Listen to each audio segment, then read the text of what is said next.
cat stopped in the middle of the path and then it stared straight at me. I was terrified. It'll bring a tear to my eye thinking about it, just my emotion that I felt that day. I just froze. Didn't want to move because I didn't want it coming towards me or anything, something like that. You think, where the hell has that come from?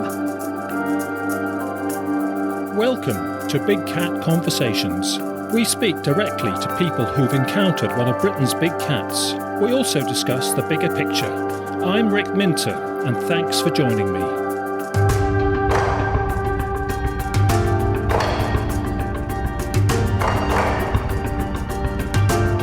Welcome to Big Cat Conversations. We are live in Cumbria. It's a September afternoon. We've just had a busy day at day 2 of the Westmoreland Show, which is a fantastic rural show full of interesting stuff in South Cumbria. We are catching up with Sharon Larkin, the Cumbria investigator, and her other half, Ian, and daughter, Aurora. So we're going to have a family conversation with them about their involvement in big cat investigations and what they make of what we've heard today at the Westmoreland Show. We've also got Paul Ramsden from Gloucestershire with us. Hi, Paul. Hi, Rick. How are you? Paul is going to chip in at times. If we get any guests, we're in the last sort of half hour of the show. Paul is going to have to go and deal with the guests and usher them in and get them on the sticky dot voting and tell them what's been happening today. Because we're closing down at the show, but we've had a busy day, but we're going to have a chance to discuss big cats and what Sharon has been doing over the years in Cumbria. Sharon runs the Facebook page for Cumbria. Many of the listeners may know it, and we'll give the link to that on the podcast episode. So Sharon, can you tell us the gist of what you have been doing in the past years? Apart from running the Facebook group, you've been investigating sightings, joining the dots in Cumbria, liaising with even the police and landowners, haven't you? Absolutely, yes. Yeah, how did you get into it, Sharon? What first prompted you to get involved? When I was about 10, 11, living up in Scotland, I went walking with my mum and my brother up into the fells and that, and we heard a growl. And at first we just thought, probably deer or something. And it continued like this loud growl.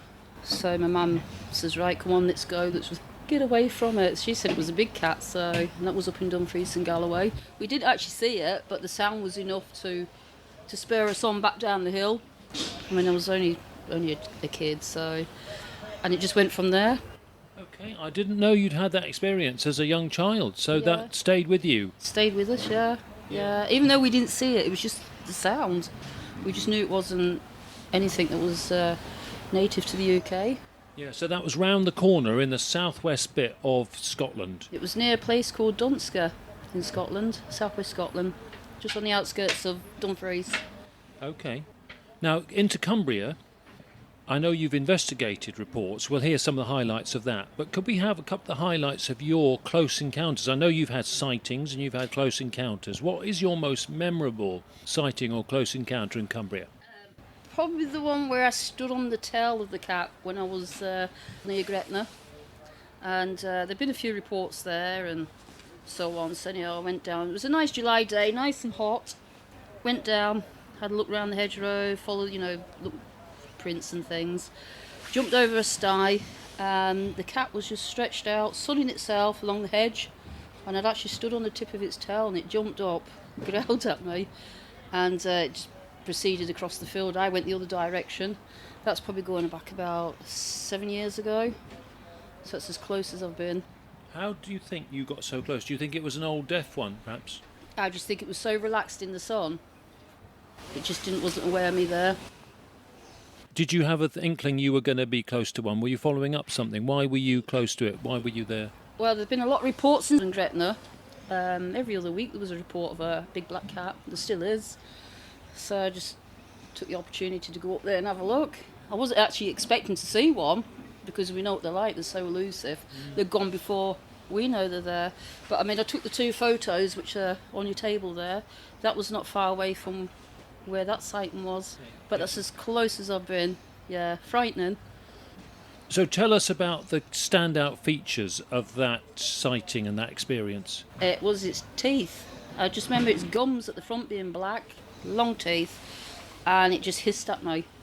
and that was it. I was straight back over the sty, and the cat was across the field. When I turned around and looked, it was gone. Flat out across the field. 30 seconds, it must have covered that field. So the colour was black? Black. Definitely a black leopard. Yeah. Yeah. How would you definitely know it was a leopard, do you think? I just knew it was a leopard. The colour, the tail, you just know. Yeah. Well, definitely it wasn't a dog that stood on or anything. It conformed to the shape, did it, and behaviour? It wasn't a domestic cat or anything. It was about probably the size of, say, Alsatian, maybe a little bit smaller. But whether it was deaf, ill, I just don't know. It was just laying stretched out along the hedge, sunbathing. So I could describe just a typical cat enjoying the sun. Yes. But I wasn't expecting to get that close to one. Later on, we'll come on to the point about what a skeptic would say, oh, how come this woman has seen so many? You know, because they would say there aren't that many, and people who see more than one perhaps sort of are too jumpy and are too wishing their desire to come true and seeing something that isn't there. So we'll come on to that in a minute. But you mentioned the photographs you took. Now, they're on the Big Cat Conversations website. People have seen them, but we'll link them again. Yeah. And that was just over the board near Gretna, wasn't That it? was. So can you tell us what happened there? I'd gone down the lane, not far from the sighting of the with the cat when I stood on its tail. I've sort of went down that lane a few years previous, and there'd been a lot of sightings down that particular lane. And I heard this screeching sound, and it sounded obviously an animal in distress. It was a rabbit when I got there, and there were young leopards were playing with the rabbit in the field, just using it as bait, basically. Was this the case where we can see an ear with an ear tag and it's a cow's ear in the corner, and were there other cows along the fence line? Is that what encouraged you to stop and look as well? Yeah. I've seen all the cows congregated up near the gate, and I thought, well, there were young cows. I thought, that's strange. And obviously I heard all the screaming sound, which was the rabbit.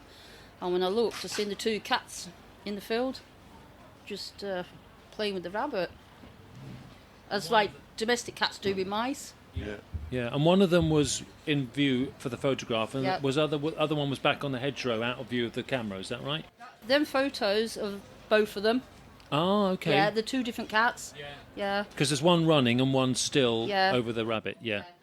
That's both cats together. Right. And the height of the grass on that one? Up to my knees, so probably about, I don't know, 1.5 foot or something. Because that's the way we scale it. Because I know at the time when you sent them through, I said, Sharon, these look great, but Yeah. I think for the benefit of doubt, you should scale them. But I remember you Yeah. saying, look, I'm busy with kids, I'm a busy mum, Yeah, and it's an work. hour away from where I live, and you didn't even know the landowner, so you couldn't go in. And I'm not really keen on cows either, so I didn't want to go in the field. So what did Yeah. you think? Again, how would you justify they were leopards? Because they were big black ones and they conformed to the shape or something? It was the shape, they're just long. Well, you've seen on the photo with the long back and that, and the tail was long. But I would say they weren't fully grown.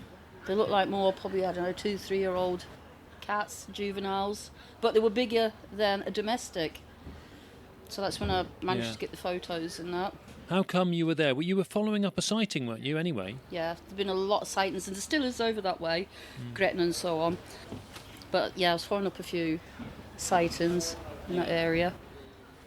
Were they aware of you when you were watching? They didn't at first, so I managed to take a load of photos, because I know what it's like. You take one, it can be blurred, so I run a few photos off on the camera. A lot of them were blurred. That was 2 of the best. And once the cats had seen that I was at the gate with the cows, they just disappeared into the hedgerow. Yeah. Yeah, so I got a good probably, I don't know, maybe 3 minutes watching them. Yeah, Yeah. that's very rare, isn't it? They were taken with your little digital camera, weren't they? Yeah, that's what I took with us. I mean, obviously I've updated my cameras now as time's gone on, so if I had a better camera, I would have got a better picture. Yeah. But you can see from the photos that they're definitely big animals. I found that they've been influential when I've shown them at talks. Yeah. And we heard today some young students, and they didn't know much about the subject, and they were very questioning and sort of semi-sceptical, which is yeah. fine. They're very objective young people, and they really gave us a challenging They half hour did, here. that's what I like to hear. Yeah. But they were quite influenced by that. They were taken by those, weren't they? Yeah, I just wish I had the a video of them, but you know, it's hindsight. Yeah, so you must be pleased that you got those Yeah, photos. absolutely. In daylight as In well. daylight, yeah. We tend to have a lot of sightings in daylight, especially in Cumbria. Yeah. Now, Yeah. I remember there's one time when you videoed, and we got the audio from it, a scene where you went up to one at night time, and I thought, what is this woman, who I think is a very sort of canny, streetwise investigator, doing, going up to one at night? She knows it's in the field. Now, that I've got this right, haven't I? You went out and, you're really yeah, close. I've had actually quite a few sightings. That was another one, yeah. That was on round hay bales. Yeah. And I shone the torch across the field because somebody had seen a big cat in that field a few years ago, and it was by a bus driver from Carlisle. So I sort of every Friday used to go around and have a little look and that. And I shone the torch across the field and I seen the eyes, but the cat was sitting on top of the bell. So I pulled the car up again the gate and went over the gate and sort of headed up to it. But the cat, I could see it. Sorry, Sky. I knew it was a cat because of the green eyes and so on. But as I sort of headed up towards it, it got off the bell and started coming towards me. So I had no fear. And again, I headed back to the car because I was on my own. So yeah. That is a risky thing, to be so close at night time as well to the. But I mean, how were you feeling at that time? Oh, my heart was beating up my chest because I just knew it couldn't have been anything else. But I could see the silhouette of the cat. And obviously, when you're on your own at 10 o'clock at night, it's dark. Yeah. It's you don't want to be there. Yeah. So what do you say to people who would say, how come you've had several sightings and been up close, and you've made your own luck, really, haven't you? But what would you say? When you get the sightings, I always go to the place where they've been seen, and chances are the cat could still be in the area. And we know around that area it's always been seen, so it sort of puts your chances up a little bit. It's like bonds, isn't it, really? The more bonds you got, the more chance you have of winning, really. And I think cat sightings are like that. So if places where you have a lot of sightings, that's where you need to be. Yeah. Well, you tell us another highlight of a sighting you've had then. There was one at Longtown, seen that one sitting in the grass. Parked up at Longtown, it's like a wooded area there, been a lot of sightings again. So I parked the car up, jumped over the fence. I just seen the tip of something black in the grass, and it was a leopard sitting in grass. Well, again, I was on my own, so I managed to get 2 photos of that one, but you can just see the tip of its tail because it's sitting in long grass, and just the top of its ears as well, just tip of ears. But again, it's not really that clear because it happened so fast. I had my phone on me, but then it just bounded out the grass and into the woods at Longtown. So that was a pretty good sighting. It's just a shame I wasn't recording it, but as we know, it happens so fast, these things. Time I get my phone out, they're gone. Yeah. And some of these cases, you've been with other people, haven't you? Some of them with, I mean, Ian sitting alongside you. We'll bring Ian in a minute. Is some of them with Ian? Yes, the one at Thornmere. Oh, right. Yeah, We've had a couple actually, haven't we? The tan-coloured cat as well, up on the bank. Yeah, we're going to introduce Ian then. Thanks, Ian. How do you feel about accompanying Sharon on this, Ian? Did you have an interest, or was it because you accompanied Sharon, you sort of been dragged into it, but you enjoy it now? Well, initially, I had a sighting. Prior to knowing Sharon, I was driving on the A66 from Cockermouth to Keswick. I was just in auto mode, driving along the road as you do, and something caught the corner of my eye, just sloping from right to left. The thing that I noticed was the long tail with the hook right at the very end of its tail. And you sort of do a double take visually, and in your head as well, you're like, did I just see that? And it's not the usual thing that you expect to see on the road. And so prior to meeting Sharon, that occurred, and when we met, I discussed it with Sharon, and that's when Sharon sort of blew the lid off the whole subject and says, well, actually... So that was when I was down the rabbit hole with no escape, Yeah, great. So, yeah. But you'd have found it interesting anyway, I guess. I mean, did your sighting hook you, or, would you have left it if it wasn't for Sharon? I've always been into the mysterious and myths and that sort of thing. So to see that initially, it sort of stirred a sort of curiosity up in me. With seeing that, and then obviously the follow-up with Sharon's interest and input in the subject, it is a really interesting subject, and it's so much fun to go out and investigate, because you get into all sorts of different areas that you wouldn't normally tread. Excellent. Well, tell us about your Thirlmere experience then. Right, well, we usually set out at odd times of the day. This particular time, I think we went to Thirlmere at, it's probably 11 p.m. of a weekend. We parked the car up and we walked up into the forest at the north end of Thirlmere. We ought to just say for listeners, Thirlmere, if people don't know, is a big thin lake in the central east side of Cumbria. Yeah. Just north of the heart of the Lake District, north of Grasmere and Ambleside, that sort of thing. But it's quite a sort of barren area, not so touristy, but close to the tourist parts. It's very sort of quiet, because obviously the two major points between either side of Thirlmere is Keswick and you've got Grasmere, so a lot of tourists sort of skip Thirlmere and go to the hot points of Keswick and Ambleside and that sort of area. So yeah, it's very quiet. Anyway, we left the car, like I say, and we were walking up an old forest track, and we were familiar with the ground because we've been up there in the daytime. We had our sandwiches and flask and, camera equipment and such like, and we'd gone right up onto near the top of the track. It's quite rough with the forestry vehicles, sort of chewing up the ground. And I remember Sharon looking for a particular thing in a bag. She was probably about 5 or 6 metres away from me, and I sort of was looking around with the torch, and I spun the torch round looking up the bank, and I caught these 2 sets of emerald green eyes, probably 40 metres away from us. It was like the old classic clip in a movie where something crazy is going to happen and the character's trying to get the attention of the other people in the film, and I was saying Sharon, and she couldn't hear me. So, and I was pointing all the while with this torch, keeping an eye on the eyes, and then I eventually got Sharon's attention. We were both sort of stunned for a second. Stood at the very top of the hill on the tree stump. The tree stump, weren't they, looking down on us? From what I remember, that one of them was on the tree stump. We knew it was a tree stump after the event had occurred, because we went up there during the daylight to get, an idea of the distance from where we were stood to where they were and such like. So there was one on a tree stump on the ridge line, and one just sort of to the left of the tree stump, and they watched us for maybe 45 seconds to a minute. But you said about turning around and going back, and I said no, I said keep going up. Yeah. So we went up, didn't we? But then as they realised we were going up, they disappeared. Yeah, they disappeared over the hill. Yeah. We were trying to get over quite difficult ground. Yeah. And then we did actually see them at the other side of, it's not a very big valley, but it was a valley all the same with trees and everything. But we saw them moving away from us, sort of from left to right, weren't they? They stood and watched though, didn't they? For a little while, they turned and watched. But we stood where they'd been, at the very top.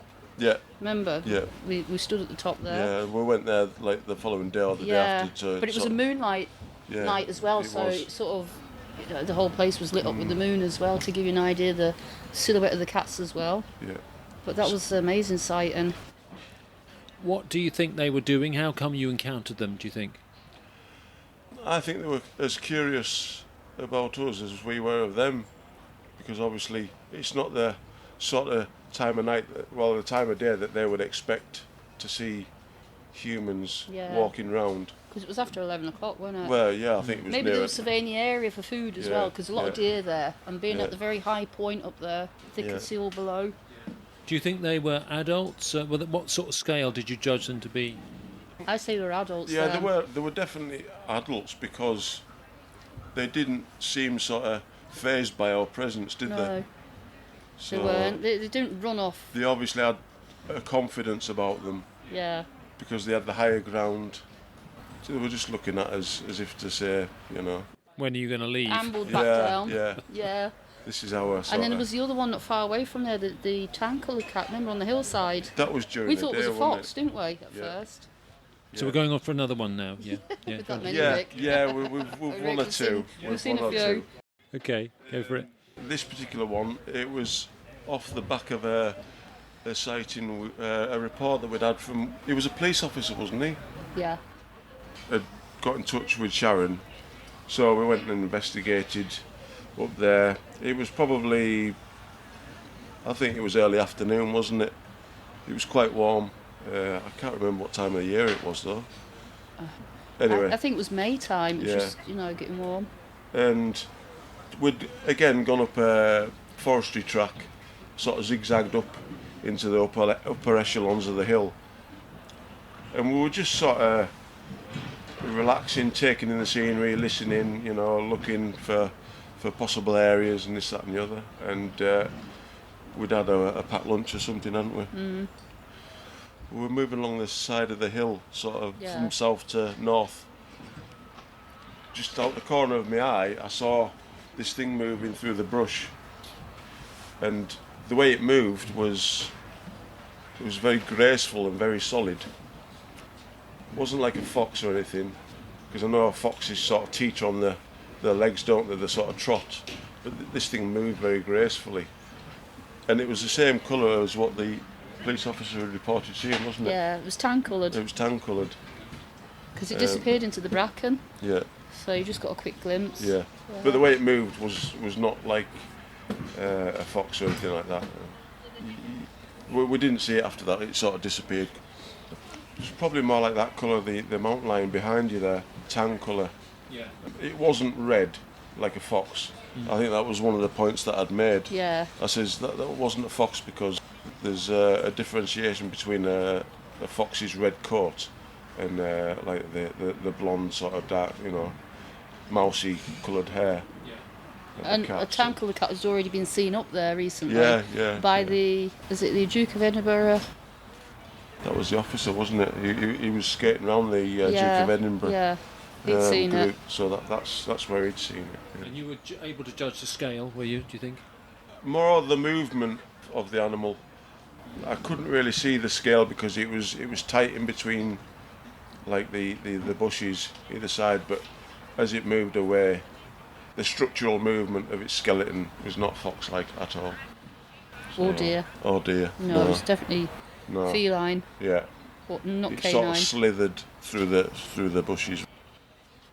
We'll go on to Thirlmere and the sheep carcasses you found there in a minute, but can we just get back to this point about how come so many sightings, how come so many encounters? People who are saying this is a bit fishy that these people have seen so many.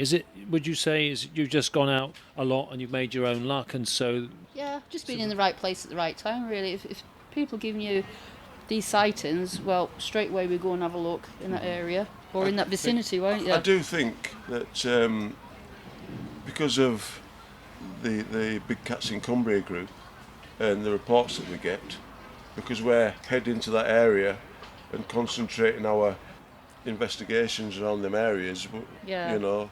Well, there's always certain areas that they're always seen in. So you've got Thirlmere, Olswater, which is like, is it Dacre, that area? Yeah, It's all, Dhaka, yeah.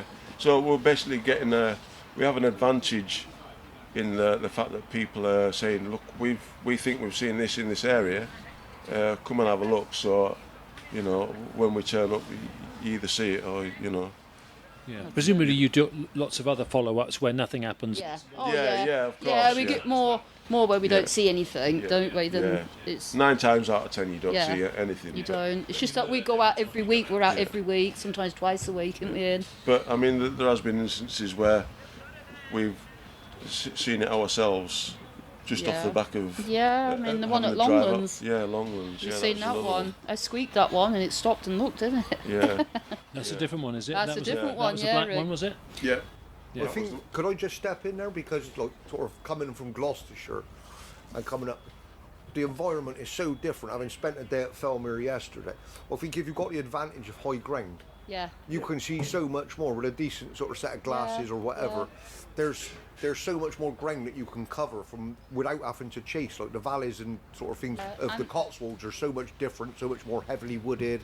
Yeah, and And with so there's- much cover here as well. Yeah. So much woodland and But yeah, up on there, when you're up on the top, there's a lot of open ground. So if you do, you're covering a massive arena, look, to see. So I think your chances of seeing it from on top, on high, are probably a lot greater than our chances down further south, where the valleys are a lot steeper, more wooded, and what have you. So. Yeah, I think your landscape and your terrain does sort of, and the amount of people that have come here today, they're telling us exactly the same stories that you're telling us, one after another, is constant. Like so, yeah, I think although you have seen a lot of stuff, there's no doubt that it is everything's right in the environment, the landscape, everything. Yeah, I think it confirms to me anyway. This is all genuine and real. Like there's no doubt. Yeah. But Paul, while you've got the microphone, you were commenting that we're not seeing a lot of rabbits and roadkill. There is a difference between the Gloucestershire and the southwest landscape that we know in terms of small prey and the snack items that we would expect, and that it might say why that there's more sheep kills here, perhaps. Well, we did discuss this yesterday before we met Sharon today and what have you, but we would suspect that there's a lot more sheep impacts. And I would imagine on that terrain, the sheep are getting themselves into trouble.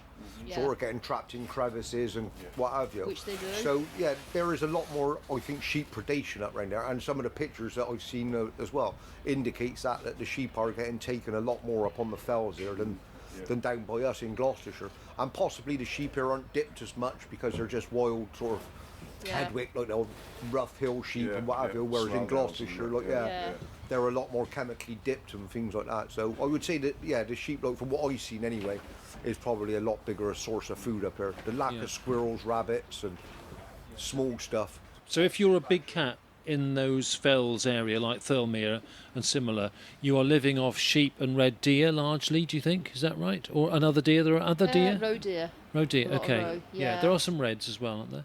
I think there's a handful in there. There is It's a mainly herd, roe, yeah. Because that's where I got they found the jawbone with the tooth pits in. Yes, we've had a good toothpick example from Thirlmere. Yeah.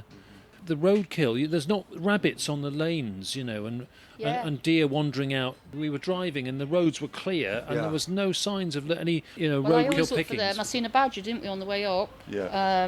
Maybe a couple of jogs and the odd rabbit, but there's very few. Yeah, the small game is totally different to Gloucestershire. Yeah. If I drove a couple of miles over the Cotswolds, I'd have muntjac running across the road in front of me.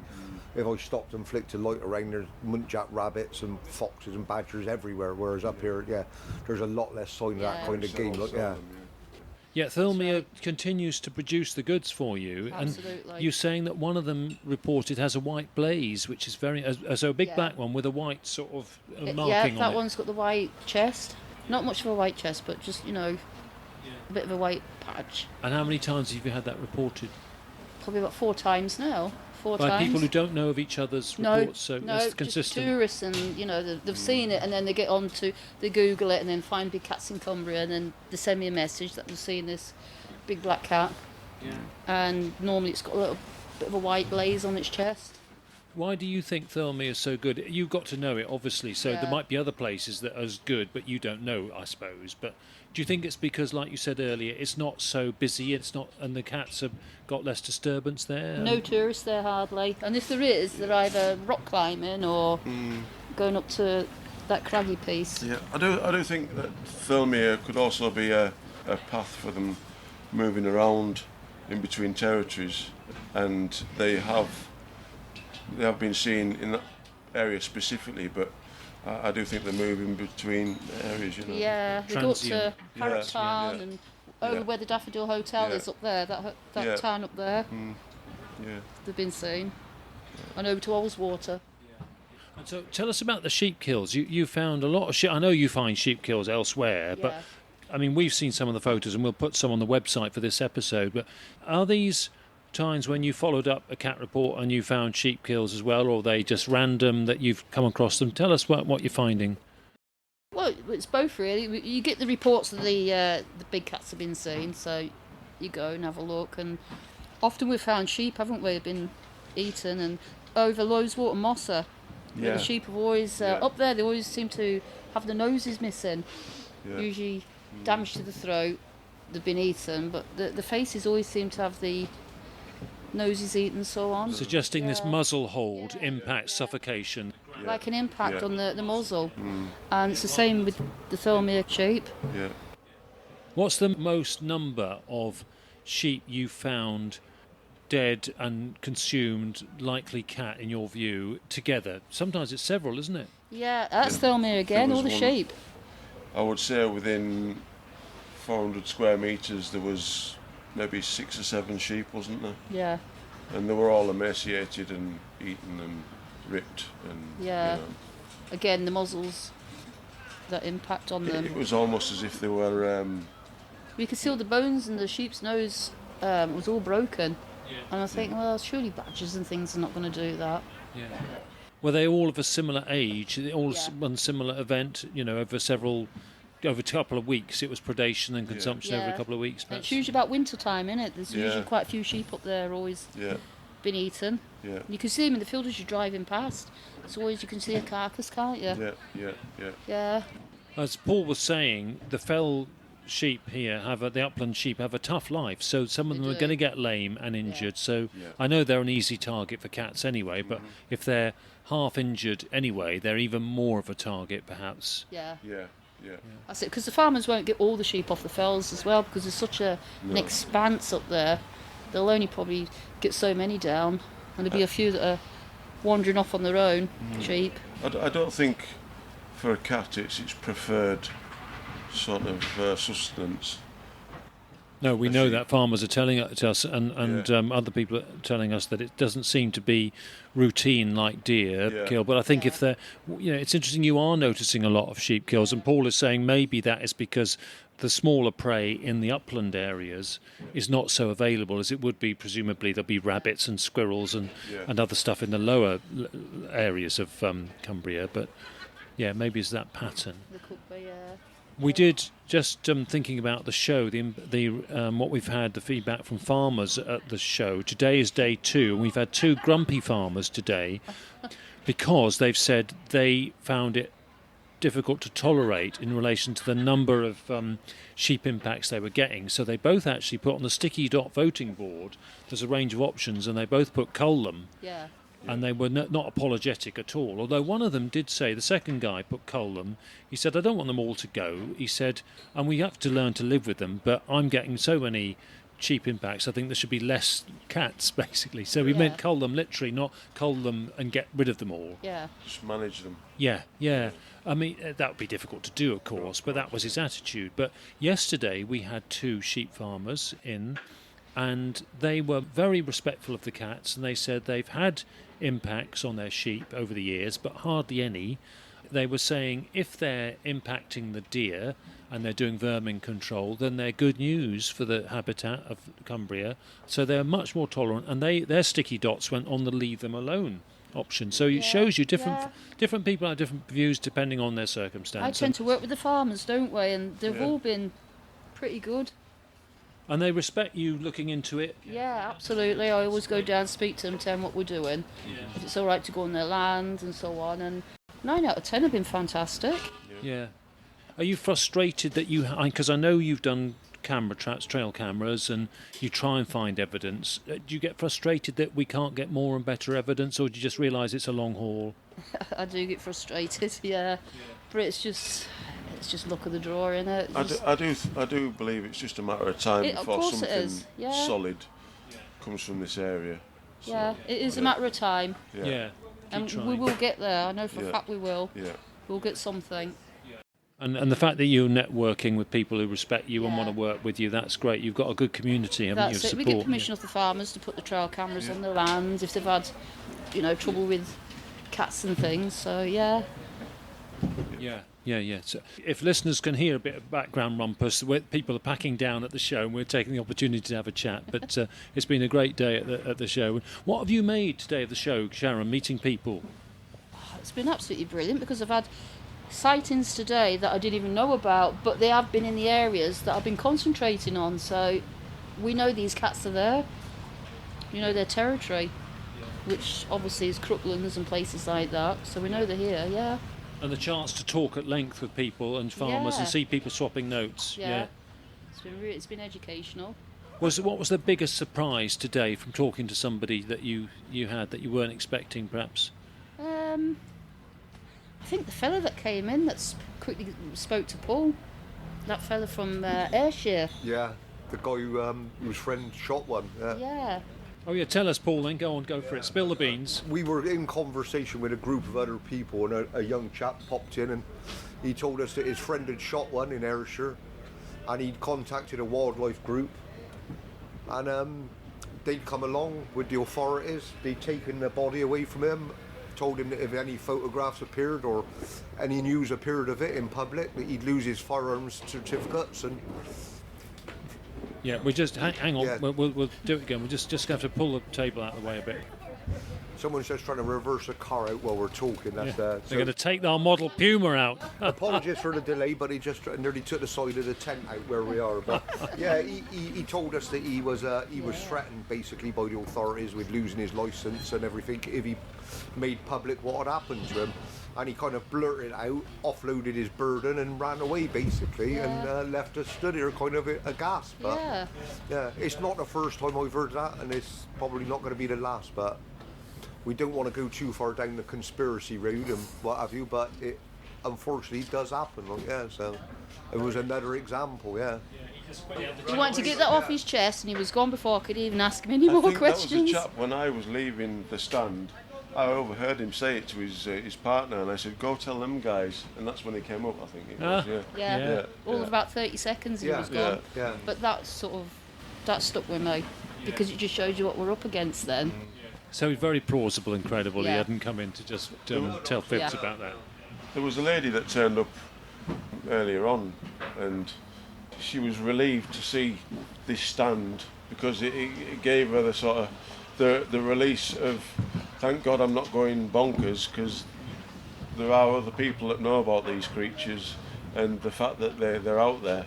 She did elaborate on the two sightings that she had. Was it Levens Hall? I think it was. Levens. So she was relieved that it is a thing. Yeah. Yes, which is why we do the podcast, why you do the Facebook group, while Yeah. other people do Facebook groups, and we are a growing community, and it's nice to help Yeah. those people out, and then they can join in and in the collective effort to try and learn. Unburden themselves, Yeah. basically. Yeah. That's what it's like, isn't it? They're getting off their chest and they're talking, and we're not going to ridicule them.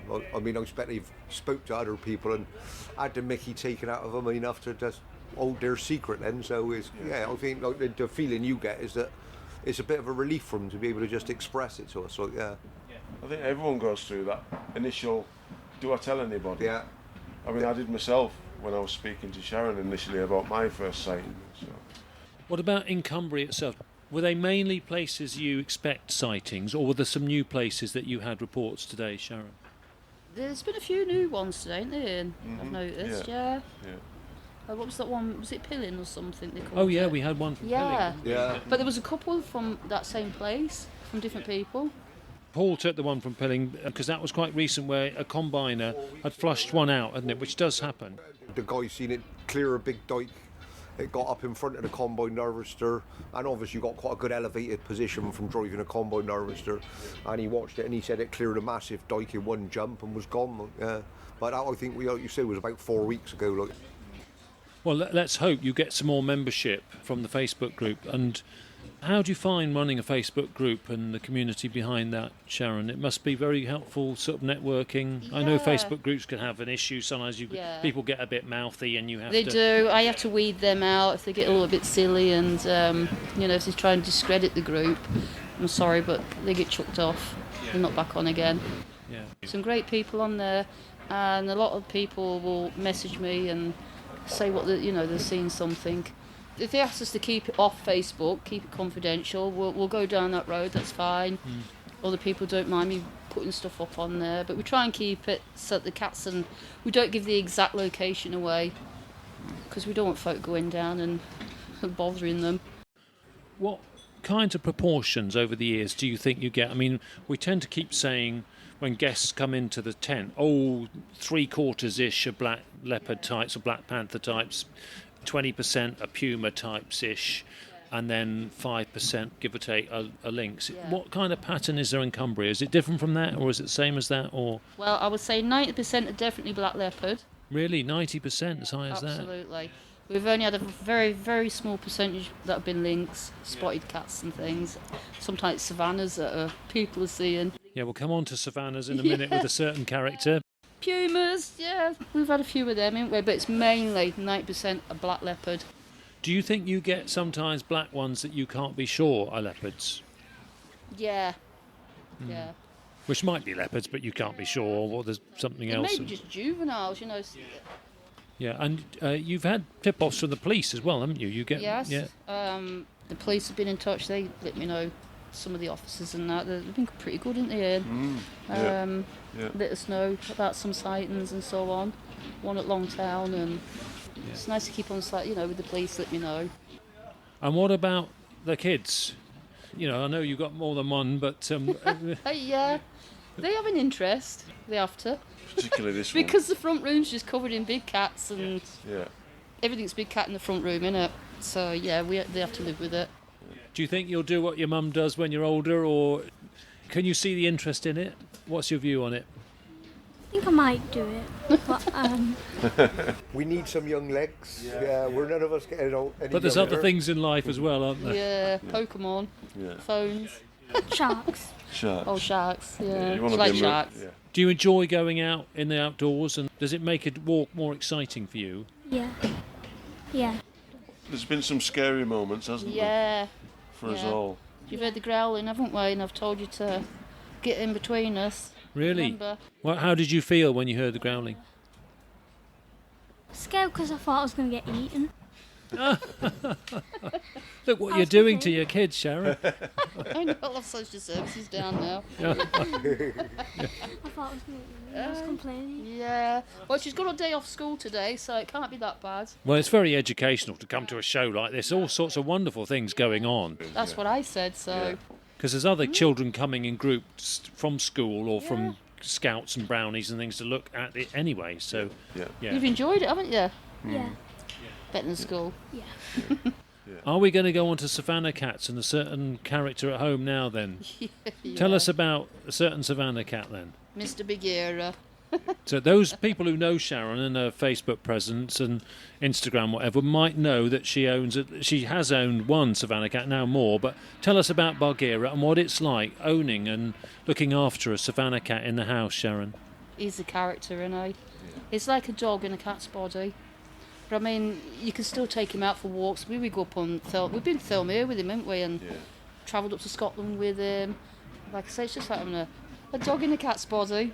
He's a character. Yeah, he's a very big character, and he's looking after him is such a big responsibility, because Yeah. the house has to be locked, because Bagheera knows how to open doors. He can stretch high enough to open the door handles. Yeah. We have to make sure that the windows are locked, the doors are locked via a key. Otherwise, if he was to get out, we have to notify the police, obviously, because he's classed as a wild animal. A lot of people are shocked that we let him roam around the house. They say, is he actually allowed in the house? Well, of course, because he's such a loving animal. Oh, yeah. Because he's grown up there and he knows the ropes and he's just play fights with your dog, doesn't he? Even though he could kill that dog easily, couldn't he? Yeah, Oh, yeah, yeah. yeah. Yeah, Cyril. He has his younger brother now, which is Mowgli.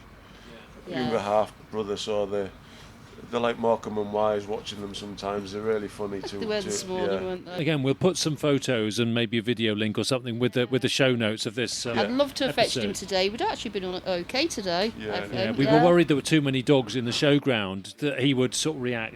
No, do you know what? He's not bothered with dogs at all, is I he? think he's very self-assured. And the dogs are worried about him now, presumably. They know how big he is. He's got 20 friends, accumulative on his legs.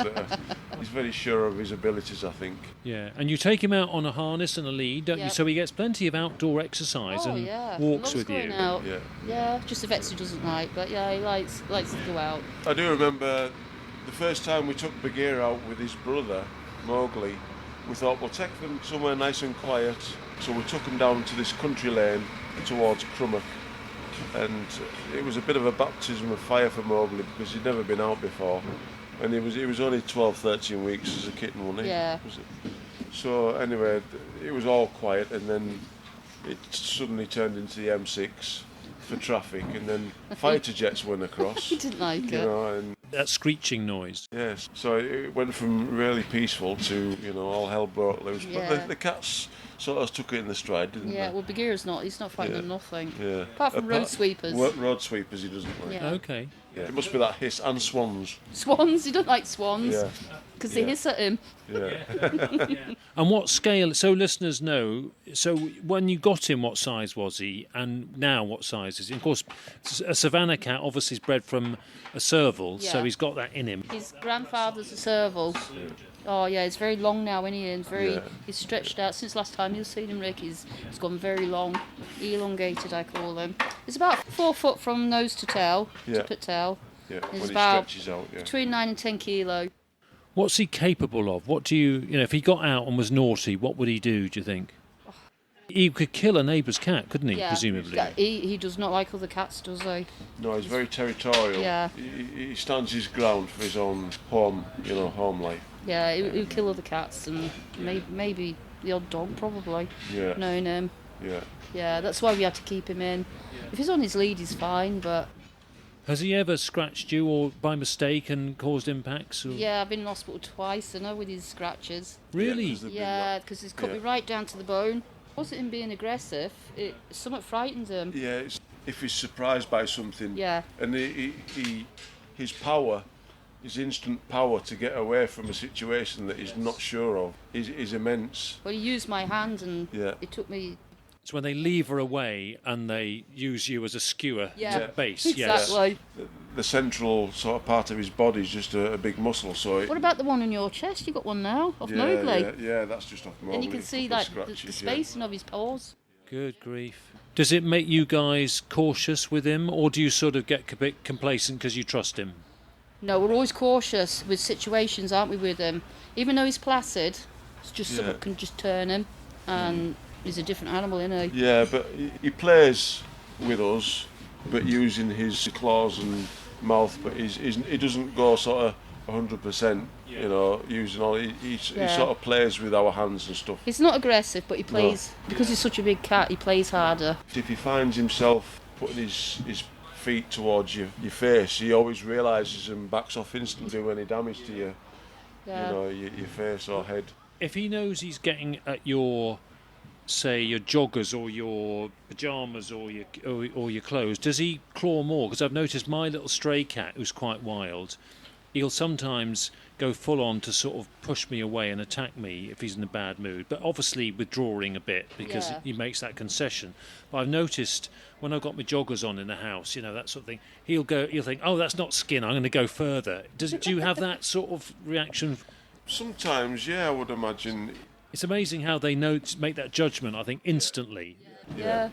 Bagheera's a very sort of tactical on where he strikes, isn't he? He thinks everything Yeah, out. He's so yeah, clever. yeah, You can yeah. watch him thinking something out. He watches you. With doors and things, he knows when you ain't locked a door Yeah, because you wait till you're gone and he'll go and open it. yeah. Okay. And that's him working it out. That's the internal doors, because we have snibs Yeah. on each door. Everything has to have a snib on because you'll open the doors. Yeah. And Mowgli's picking all this up as he is the young apprentice. He's a teenager Terror. running at the moment, He so really he's is, just yeah. he's silly. Does he get put in his place by Bagheera? Or 50-50, I would Yeah. say. oh wow, Because Mowgli's, shall I say, fully fledged. Yeah, he's uncastrated. Yeah, he's uncastrated because he's got a heart murmur, so to put him under would risk his life. He's a little bit feisty, but the vets have put him on a little implant which knocks his libido off, put it that Yeah. way. So it's a safer way than operating on him. But we think it's wearing out, don't we? Because Yeah. he's getting a bit cocky with Bagheera. Yeah, He's putting himself up again into squabble. I think they are good company for each other, aren't they? Oh, well, yeah, because we go out all day and not worry. They'll just stay in bed all day. Yeah. because they're growing up. He's growing up with him. It's company for Bagheera. But it is quite a responsibility and quite a pressure on you, isn't it, to have these cats? Because you can't be put them in catteries or anything like that, can you? So if we No. go away, we have to take them with us. Yeah, it's a different lifestyle because They dictate more. It rolls around your them. life centres around them rather than like a normal sort of domestic cat where their life revolves around what you do. And he gets up every morning, wakes this one up for school, don't he? Yeah. Yeah, every morning. I send him upstairs and he wakes her up, he knows. So you've been out all day today as a family here. You just left them with a bit of food, have you? And Food, water, they've got the litter tray. Run of the house. Run of the house. Yeah. We've had a big pen made outside for them so they can go outside. Yeah, they probably won't have moved off that bed all day. They only get up when we go home. Yeah. okay. Yeah. And has Bagheera got an Instagram page or something? Yes, Is that he right? has. Yeah. Bagheera the F2 Savannah cat. We'll link to that. So, and he's got a big following, Facebook page. Okay, big following, is it? Oh, yeah, he's got probably about 700 members now. Is it? Yeah. Yeah. Something like that. People that have met him, because we take him to places and that, and he'd have been absolutely brilliant here. He would. He'd been star of the show. Been. Have you met other Savannah owners, or is the community of Savannah owners that you keep in touch? No, do you know what? They're just so rare. There are a number of people in Cumbria that have Savannahs, but they're not They're like low gen. F2s like Bagheera Yeah. and Mowgli. They're like F4s or F5s. Not as wild. Yeah, but it's educational as well for us because we learn from, because they're so close to the wild cat. You know, even the simple movements like the one that was saying the leopard on there with the feet where they walk with them in front. Yeah. He does that. The interned front foot as it's stepping, which some people report in the Yeah. cat's locomotion. And the thing about the claws are sometimes out more on a Yeah. on a Savannah and a Serval. I mean, if you walk him somewhere like on the snow, I notice he walks with his claws out. And when I look at his prints, I'm always like educating myself. He walks with his claws out, so big cats do. And the same with Mod. I've looked at his prints when he's been on Mod. And you can see his claws out. Just Remember you on sent me to- some prints of those, some pictures, to support himself. Other aspects of Bagheera and Mowgli, when they spot potential prey through a window and they do a specific chirping sound as if to say, look, I've seen this, to the rest of the gang, myself, Sharon, Yeah. Sky and Mowgli, to say, look, there's some prey, let's get it, sort Or of if thing. there's other cats outside, Yeah. he fluffs right Yeah. up, makes Yeah. himself look even bigger, don't he? Yeah. The communication is very sort of wild. They follow them sort of traits because we're like a pack. What range of vocalisations have they got, would you say? There's the chirping, isn't there? For Yeah, Bagheera does a lot of talking, don't he? Different sounds when he's happy and he's not so happy. Mowgli used to give some sort of amorous sort of chirp, as if to say, I'm so happy, I love you all to bits, and he shows that affection in some a specific chirp, doesn't he? Where he does that sort of brr, meow, Yeah. does that sort of chirp. It's supposed to be like an affectionate chirp for a cat. It's great living with Savannahs. It is. We won't be without them. Yeah, one of the podcast guests said she was thinking of getting one. I said it'd probably be like having another child, it's just It an is. extra responsibility. It's like having a toddler constantly. Massive responsibility. Yeah, because when we come out the door this morning, it's like, have you locked the door? Yeah. Is the door locked? Because you don't want to get halfway up in and think you haven't locked the door because Bagheera will be out. Yeah. You've got to have a certain degree of OCD when it comes to You making do. sure that windows are closed, doors are shut, plugs are switched off, all them sort of little things. Yeah. Like Sharon says, it's Like having a toddler. yeah. Two toddlers. It's Yeah. mainly Bagheera though, because he's older and wiser. But he watches everything you do and he's weighing it up. Yeah, he can get into cupboards, they get in the cupboard and pull all the food out. Yeah, they do. Did I? Yeah. They pulled all the catnip out and that. Do they ever get wary of you? Is there anything you can do that makes them scared, or are they the boss? Do they know that they've got the upper hand? Nothing that frightens them. Well, I wouldn't say there's nothing that frightens them, because Not with us, there isn't. if they got wind of, because the medical process we have to adhere to with regards to their fleeing and worming, Bagheera's very wary of that sort of situation. Of having some treatment? Yeah. And the If he vets gets- don't like yeah, him. if he gets a whiff of the packets that hold the worming sort of medication, he'll be off like a shot. And Because it's all artificial and it's yeah. really against his instincts. Yeah, Yeah. so he will skedaddle at the drop of a hat. I had to wait till he's fast asleep on the bed and Yeah. then I get him that way. Yeah. It's split second, right in the back at neck when it's flea stuff. Yeah. Sometimes, if he realises he's going to the vet, he gets a bit angsty, doesn't he? Yeah, I don't like the vets. No. And they're not keen on him because he's so No. big. Yeah. They did actually ask me to put him in a crush cage you know, and I says, no, I'm not putting him in that. I hold him or you hold him, don't we? But Yeah. I ain't putting him in no crush cage. What do they eat mainly?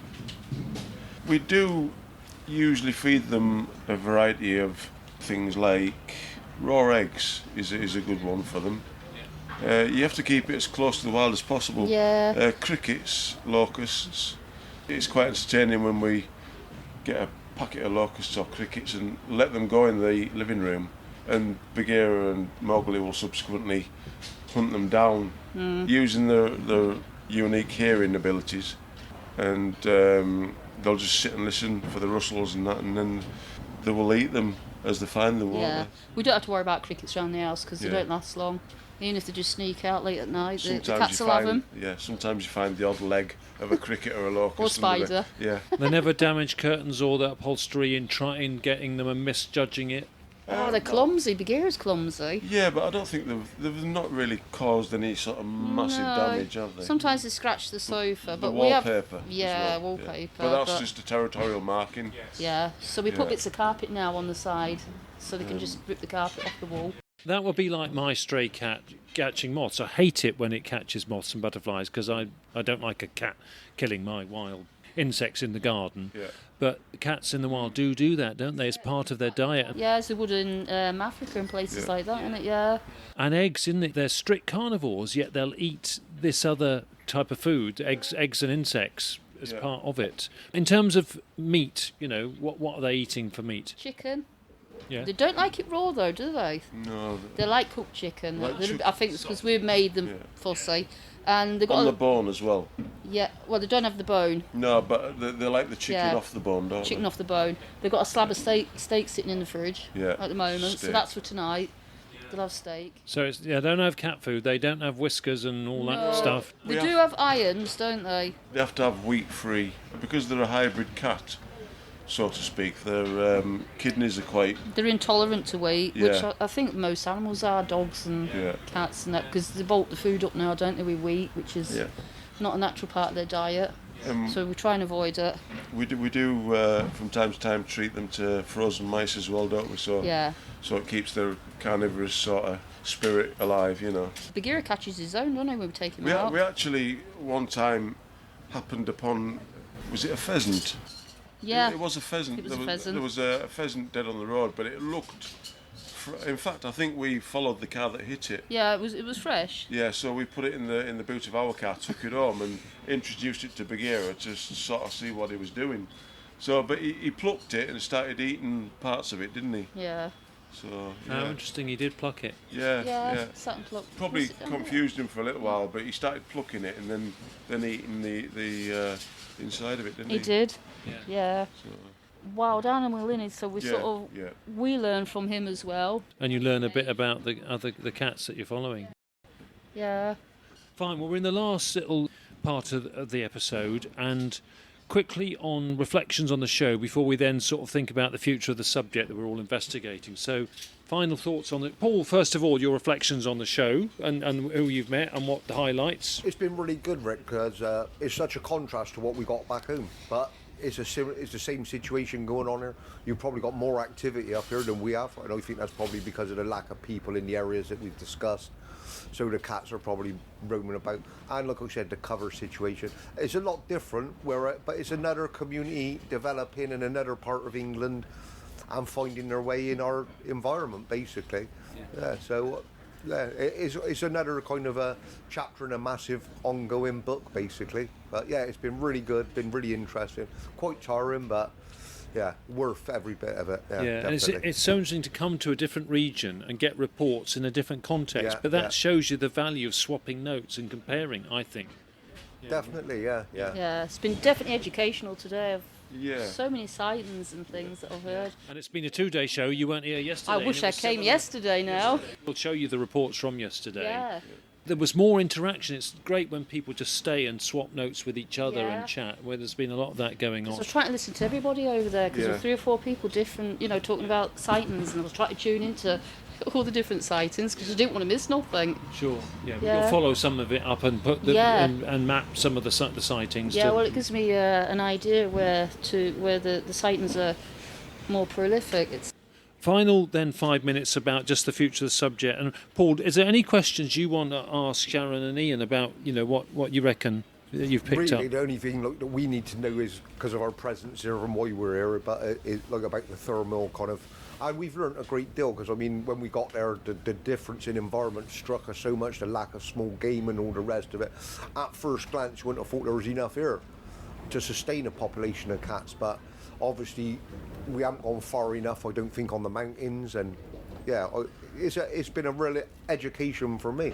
And from where we are, if you moved here, we'd be sort of starting everything again. There's so much difference to learn. Like, I mean, considering it's the same thing, and we're in the same country, but it's so different. Like, I mean, just a few 100 miles apart. But having said that, I suspect the lower areas, that the lower farm landscape of Cumbria is pretty similar, actually, to Gloucestershire. Yeah.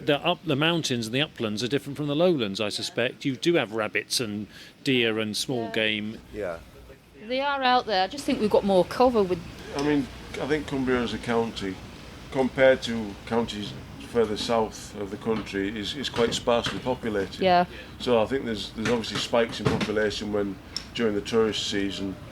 You're not surprised when there is reports coming from people that don't necessarily live in the area. Yes. This is what we pick up, actually, and say Cornwall and Devon gets this, I think. People, when they're local to areas, don't necessarily blab to the press when they've seen one, because they don't want to give away their location. If they visit the area and they're a tourist, they're not loyal to it, so they see something unusual and they report it, and other people don't want them to report it. But you see that. It's the visitors more that report things to the press, perhaps. Yeah, it is. It's usually people here on holiday camping. The campsite's gone off for a walk. That last one at Hardknott, they were visiting the area, weren't they? And Yeah. then they Kirkstone. Yeah, Kirkstone. Yeah. Sorry. And they obviously Googled, big cats, because that's what they thought they'd seen, and then obviously the page came up, so they contacted you, didn't they? They did. Yeah. You've just reminded me, one that was in the press, and a lady that we wanted to interview for the podcast, this was about 18 months ago, I think, or maybe 2 years ago, was Claire, I think her name was, and she was coming down Fellside, and didn't she hide behind a rock? That was Winos. I think it was Winos past that Yeah. one. Yeah, she was jogging over there, and she came over the pass. The cat was there. She tried to ring she did ring the emergency services and that. Yeah, at the time. It was right in front of her. So she said she turned and sort of went back the other way, but then rang to get some sort of rescue, and they just laughed at her. Says, it's not a cat you're seeing. And that was in the paper. She was genuinely scared, wasn't she? Yeah. And didn't she stay behind a rock or something? So, yeah, something like that, yeah. Yeah, she spoke to you, didn't she, afterwards, I think? Well, she messaged me on the Facebook page and said that she'd seen the cat up there, and then it was put in the paper and so on. I think it was on the Pike of Blisco, wasn't it? That's it. That's it, yeah. Pike She of was Blisco. jogging over Yeah, there, Yeah. and then she went over where the rocky area was. The cat was there, so she turned and went the opposite way, but then phoned for somebody to come and, collect her, and they just laughed at her. I can't remember who she rang. It was some emergency services. There's that many sightings that in my head. Yeah. We always finish on attitudes and people's view on the future and the cats, seemingly naturalising. We'll come back to your attitudes, but what do you find? Is there a general message about attitudes towards the cats that you folks find? I think there's a lot more positive. Yeah. I think there's more respect for it. there seems to be a stigma attached initially to big cats. Is that showing an interest in big cats? Well, yeah. There's a stigma to whether to the large population, whether they exist. But when people come forward, as you've seen today, it's sort of a sense of relief when they see this stand and this sort of subject being something that they can make contact with and discuss their experiences. My personal experiences have a broad mind, and I'm pleased I'm involved with the subject. It's fantastic, and I think it's only going to go from strength to strength in people's minds around the county. And we do the car boots on a Sunday up at Hexham, and we sometimes set up our Big Cats in Cumbria stuff, because there's a lot of sightings over in Northumberland. Yes. And the amount of people that come over, don't they? Yeah, just for listeners, Hexham is about an hour east of you, isn't it? Yeah. Yeah, say from Carlisle into it's Northumberland. about Yeah. you know. It's a long way to go 45 for car boot sale. Must be good, Sharon. Yeah, It's not too bad, but it all pays for the big Okay. cat. You know, Fair the enough. cameras and Okay. the travelling and stuff like that. So we do go over that way, as well as having a nosy, Yeah. in case we could see a big cat over there, because they have a lot of sightings in Hexham Way. But we do set the stall up as well, like this, Yeah, great. Yeah. with obviously stuff for sale, and we get a lot of people coming forward and talking. Yes. Yeah. Yeah. We ought to talk about your quad bike. Tell us about your quad. We'll put a picture of your quad bike because Yeah. it's a big. You've got it branded as Big Cats Cumbria. Yeah, haven't Big you? Cats in Cumbria on it. It's just easier to use the quad than the car sometimes if we're going up on the fells and things, don't we? Yeah. I can certainly second that after spending a day walking up and down the fells Yeah, yesterday. it Yeah, is- I would have loved a quad bike. I'll be Yeah, honest. well, Tom, you got that rucksack on with all your camera gear Yeah. in. Oh, I'd yeah, rather take the same, quad. yeah. But we get permission off the farmer and things, obviously. We don't just go scooting across the fells and that. Yeah. We went at Winfell with it, didn't we? That was good. Yeah. At Kendall. Yeah, yeah. So we just go up there and it just makes... We can get into, go further Yeah. with the Well, quad I and think go... gaining the advantage. Yeah, It's a massive we could cover thing. more places Yeah. with it, in a day, rather than walking. And have you had people see the branding Yep. and tell you about stuff because they can see the label on it? Yeah. Only just the other week it was in town, just in Workington. Somebody had seen the Big Cats in Cumbria and he went on to tell me about a sighting he had. So yeah, and he joined the group. So yeah, it does. It's advertising. Yeah. And as we know, Ian, don't we? They're dangerous things because Ian has got an arm in a sling. Because what happened last week, Ian? Yeah, I rode the quad. It wasn't chasing no big cats either. No, I wasn't. So, but Going too fast, were you? well, Yeah. I wouldn't say too fast. Maybe. 60. No, I wasn't going that fast. No, so Yeah, it's in yeah, getting yeah. fixed. We will have Yeah. it back. Yeah, We'll be back on the It's, road again. Okay. it's definitely an advantage having a quad, but Yeah. always drink responsibly. Quads and drink don't go together. This was off road, of course. Yeah, it was Private on private land. land. Yeah, Yeah. yeah, of course it It was. was on a field. Yeah. And your injury's all right. Yeah, I've torn a muscle in my shoulder. Okay. And we advertise on the car as well. Big do, Cats and Cumbria's on car. Yeah, which is in the garage with the quad. So they're both in together.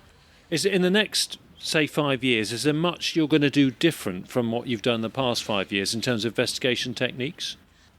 I think it'll stay the same. We'll just get better equipment. I want to get better I do equipment. feel that we will end up doing some night vigils in areas where there's been cats reported with certain sets of equipment, i.e. like trail cams, night vision, recording equipment, and We've that got the sort of- drone as well, which is Yeah. helpful. We send the Yeah. drone up, some places you can't get to, so we send the drone over. Because of the terrain as well. Terrain, yeah. and it covers more area that way. Yeah, I would probably imagine we will follow up on that sort of thing. Probably do some more YouTube videos as well, because Yeah. we've got a YouTube channel as well. Okay. Yeah. Yeah, very good. So we've got 3 out at the moment, haven't we? Yeah, We do need to do some more, don't we? We've just had that many problems with cars and quads. We just can't get out. It's a big commitment in your lives, but you keep going and you feel like you're making progress. Yeah, we enjoy it, don't we? Yeah, of course. Like Because you I get a say, sighting coming in, we're off out. it gets you to some obscure places where you would not normally go. Yeah. We've got background sound effects of neighbours' cars here. Yeah, final thing to say then. Oh, well, they can find you on Big Cats Cumbria Facebook Yeah. group. We'll put the Yeah. link to that. Yeah. So, Cats in Cumbria, yeah. Yep. Find us on there. And they can always send me a private message if they don't want to put it on the page itself, so we can keep it confidential. So not everything's put on the page. We've got a lot of stuff we don't put on there because we've been asked to, so we respect that. While you're out in Cumbria, just keep your eyes peeled because they're out there. Yeah. They're definitely out there, and we've got more than I think we know. Don't be afraid to talk about it if Yeah. you see it to anybody, because Yeah. don't feel like you're going crazy. But I suppose people that are listening to these big cat conversations are obviously aware of their existence anyway. So Yeah. It's interesting how many people do finish off with that thing about do come forward, don't bottle it up, because the more we learn, the more information we get, the more we learn, the more we had can. that today, didn't we, with a few people have been bottling it up and needed to talk about it. It's definitely been educational today. I've enjoyed it. yeah. Brilliant. So nice to catch up with you. Yes. So nice to have you on the podcast at last. After, we didn't get you on in 100 episodes, but now I've been trying to persuade her for months and months and months. So. It's been worth the wait, and it's lovely to learn about Bagheera and Mowgli. And Rick, there's so much I can tell you. Honestly, you need about 3 hours of podcast. well, we've done well to keep it to this length, I think. Maybe we'll catch up again. We hope to visit again. It's been lovely to visit Cumbria. I know that Paul and I and Owen will be out and about the next couple of days anyway. Yeah. So good luck with your future investigations. Yes. Thank you very much. Thank you very much for coming on Big Cat Conversations. Our pleasure. Yeah. Thank you, everybody. Yes. Nice Thank one. you.